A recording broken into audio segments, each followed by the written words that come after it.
saw it.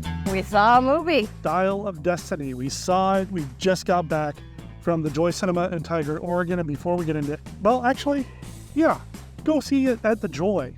Just go. And we'll get back to that here in a second. But overall, non-spoilery. I really enjoyed this movie. Me too.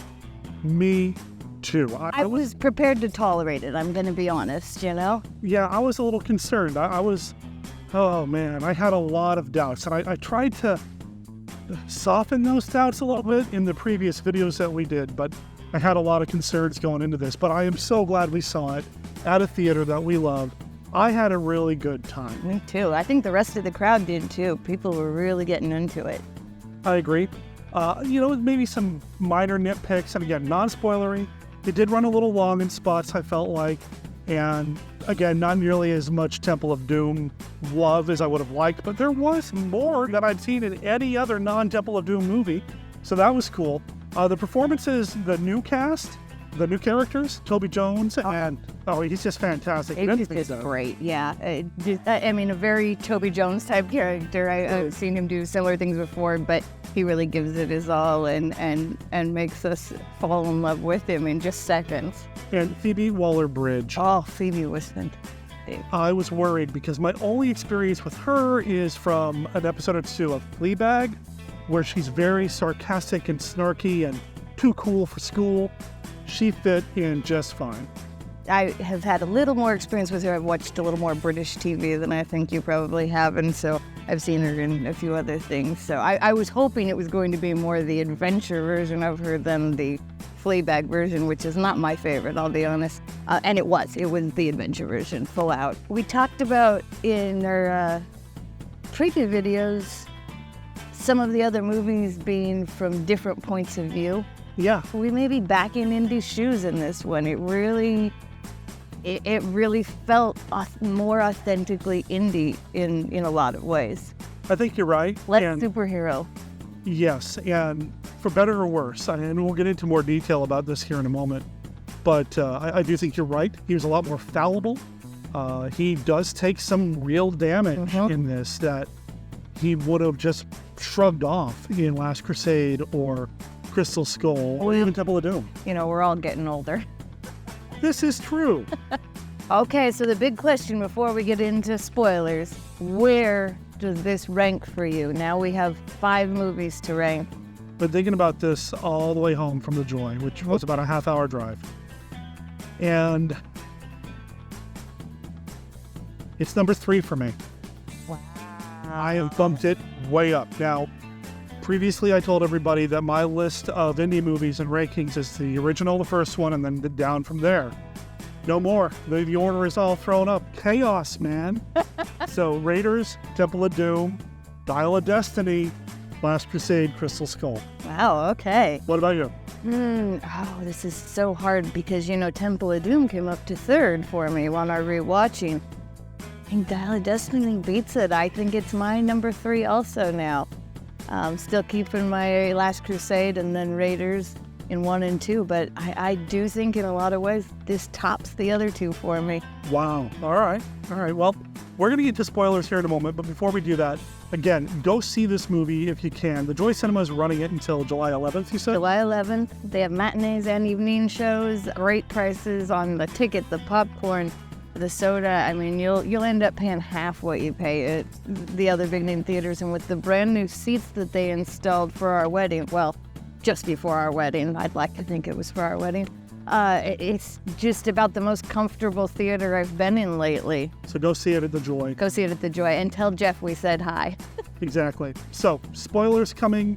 3, 2, I wish I had a whip to crack 1, spoiler territory. Marion's back. Marion's back. You had told us earlier that you had read or heard a rumor that she was going to be back. She is back. Tiny cameo at the very, very end of the film. But she serves an incredible purpose, and it was probably the most touchy scene in the entire movie. And getting to see her and Indy as older folks, as retirement age folks, it was kind of fun in a way. It kind of, for those of us who are in our 40s and 50s, it kind of gives you that feel that, hey, maybe life ain't quite over yet, and we still got a few good years left in us. So can I cancel my AARP membership that I set up earlier? Can I? No way, I want the discounts. Are you kidding? Fair enough. Fair enough. I said earlier that I thought the movie ran a little long, and there was a sequence in the film where you said you thought the entire film was from Indy's point of view, but there's a section where Indy does nothing. That Indy, he gets shot, and he is slowly bleeding out and dying or whatever, and it becomes Helena's movie. And I found myself getting a little anxious there. I was like, can we just get back to Indy, please? I mean, this is fine, and you're great. You're better than Mutt. But can we just get back to Indiana Jones, please? So I felt it ran a little long. I can see that. I felt also a few of the fight or chase sequences were a little longer. Maybe needed to be. Like, there's a few places where you feel like you've had enough of a chase, and then, yeah, they figured out something else cool to do, and that's cool, but, you know, maybe a little more could have gone on the editing floor in some of those sequences. Yeah. Even though I just said that about Helena's sequences and all that, I loved her relationship with Teddy. She got herself a short round. Yeah. Which was great. So we had a reference or a reflection on Temple of Doom. Plus, Indy does mention being forced to drink the blood of Kali at one point. So, yay, Temple of Doom gets a little bit of a shout out, which is awesome. I also mentioned Mutt a second ago. Shall we talk about Mutt's fate? Oh, let's talk about Mutt and why I should have worn waterproof mascara to the theater. He's dead. We gave a spoiler. He's dead. He enlisted, and somewhere along the way, in service more than likely to his country, he was killed. This is mentioned once, and there's a picture of Mutt in uniform on Indy's refrigerator. It also is what led Indy and Marion to separating. You know, the grief of losing a child will do a number on a relationship. Absolutely. That happened, and you know, I appreciate that they actually did take the time to explain why Mutt wasn't here. I do appreciate that also. And, you know, we know because in real life studios have issues with actors. In this case, I think it was a good way to handle it. It did create an interesting quandary for Indy, though, later in the film that I think was important. So it wasn't just a way to wrap up that character's story. I think it created sort of a moral dilemma for Indy in the running of the film. So it was nicely handled. And I just want Indy to say something about Short Round, and I'd be happy. I felt the music was adequate. I know that's terrible to say because I love John Williams, but the score was typical Indiana Jones. I mean, I didn't... There weren't a lot of huge variations on it that we haven't heard before. But the performances, like we said earlier, all solid work, man. The villain. Oh, Mads Mikkelsen. Okay, what? I mean, he's known for playing villains, so you knew it was going to be good there. But one of the things I had a lot of fun with in that was that he got to be 1944 Nazi guy, and then when we burst forward to the 60s, then he's in 69. I enjoyed the differences. You know, I had read and heard a few things about the CGI that they used on him and Harrison Ford for those earlier scenes. Obviously, they have to appear younger because Harrison Ford doesn't look the same now as he did, you know, a few years after the original 3 movies. So they did use some CGI. It's also helped by the fact that the scene happens largely at night. I felt that it was okay. I didn't really have a problem. Neither did I. I think the CGI, the deep faking, the AI, whatever it is they did, the voodoo they worked out well. And it gave us some iconic Indy shots. We saw, and you see it in the trailer, where Indiana Jones is sat down in the chair and the cloth bag is taken off his head and the light kind of comes up on him. That's a classic Indy shot. And we got it, and it worked really well. I'll say there was one place in the movie where he's running along the top of a train that seemed a little over animated. It's from far away that you see it, and it does look a little animated. Yeah, and there were a couple of car chase scenes too, where the camera is on the car, and you're seeing the background move past them in the windows. You could tell it was CG, or maybe they did it in that, I don't know what they call it, the big room that they shoot the Mandalorian in. I don't know. But it felt unreal, but never as unreal as Crystal Skull got. Even though they travel in time.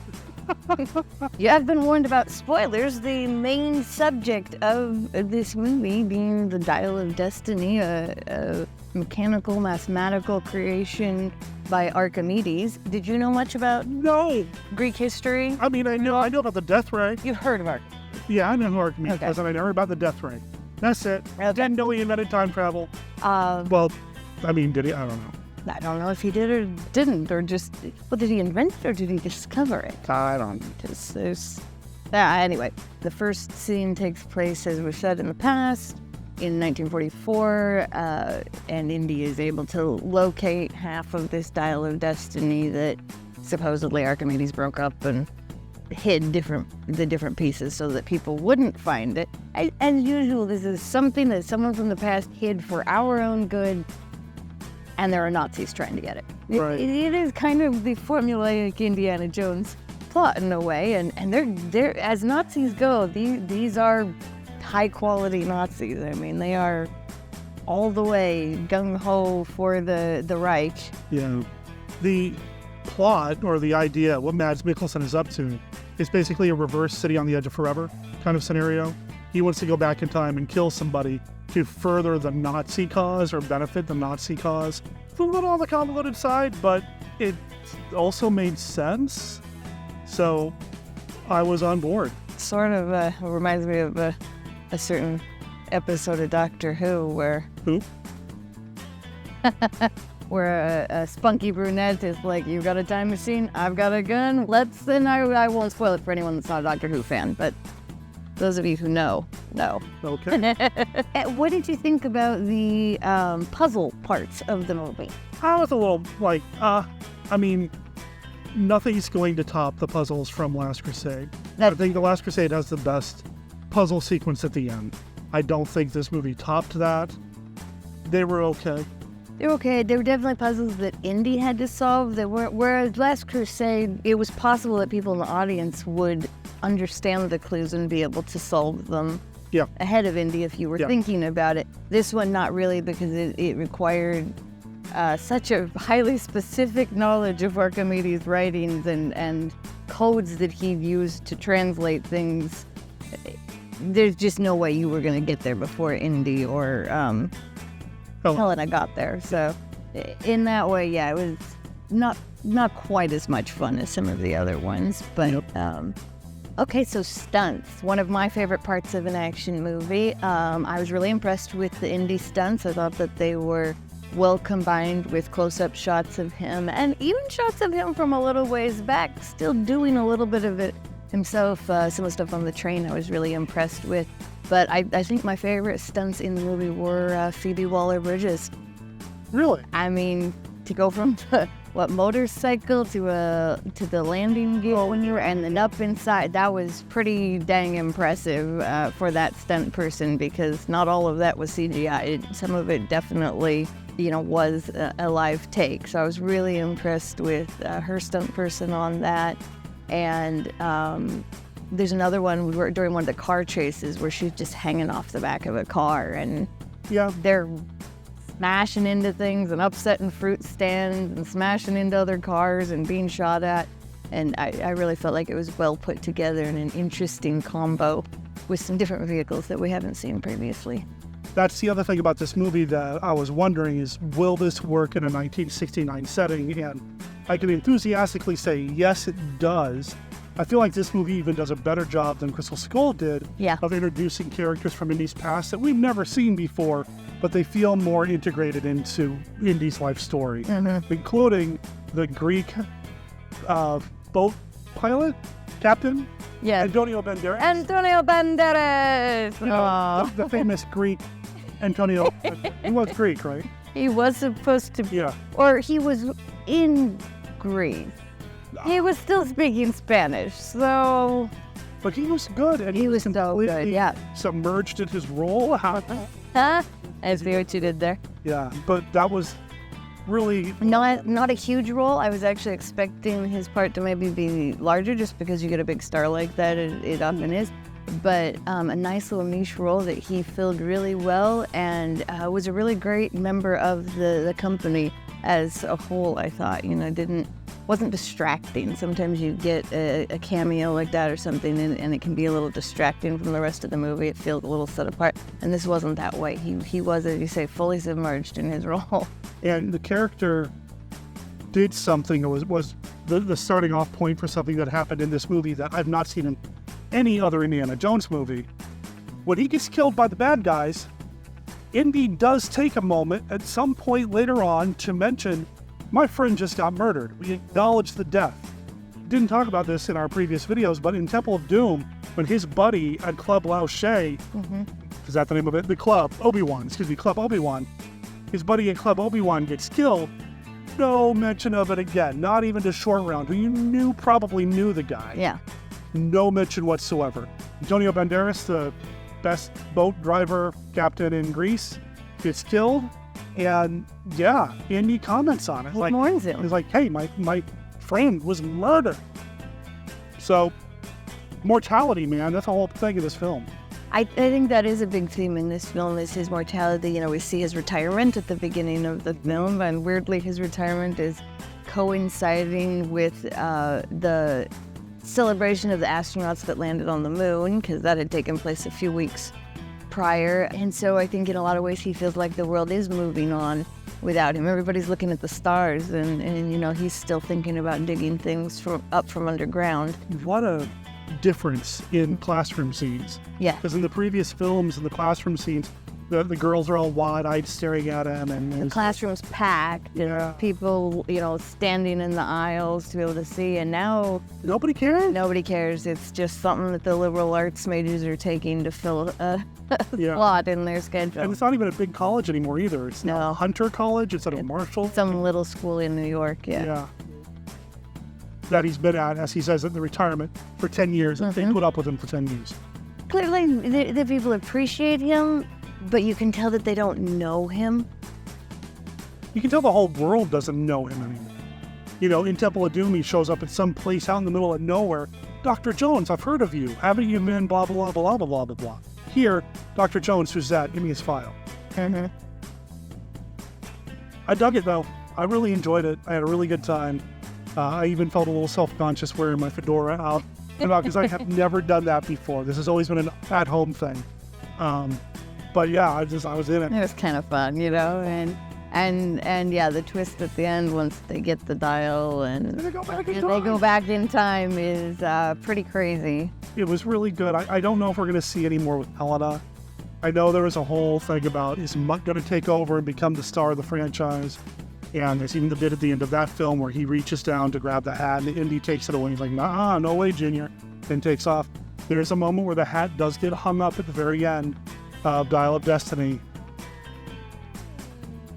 But then Then he snatches it. somebody snatches it. No, that's true. Somebody Somebody snatches it. You know, I really wouldn't mind seeing more from Helena. I know you talked about in the comics, it's implied that Short Round goes off and has his own adventures and becomes an adventure hunter. I'd love to see more of Teddy and, Yeah. you know, his adventures. Maybe something for the younger folks if Disney wanted to do something like that. I suspect this is probably our last go-round with Indy, at least as a main character. Not to get morbid, but I don't think we'll see another Indiana Jones movie for the rest of Harrison Ford's life. Yeah. I think the only time we'd ever see him get recast with a different actor is if Ford was no longer available. And Ford doesn't strike me as the kind of guy who's going to stop just because he got really, really old. Because he's still going now and he is an older dude. All in all, I do think it was a lovely way to wrap up the franchise and, you know, give some closure to different characters, you know, get back in touch with some of our old favorites like Sala, who is now doing well in New York City and has the most adorable grandchildren, and feel like everything is right with Indy's world, and we can maybe let him go a little bit, or let him rest at least. Let him rest in peace, as it were. I'll still read a new Indiana Jones novel, and I do want to go back and revisit the Young Indiana Jones Chronicles, especially the one with Dracula. But yeah, I think I'm good. I didn't know that I needed another Indiana Jones movie before this one came out. I'm glad this one did because, like I said, it's my third favorite now. Me too. But I still don't think I need another Indiana Jones movie after this. I think I'm good. if you have some thoughts or comments on everything, why don't you put them down below in the comments, and don't forget to like, share, and subscribe. Yeah.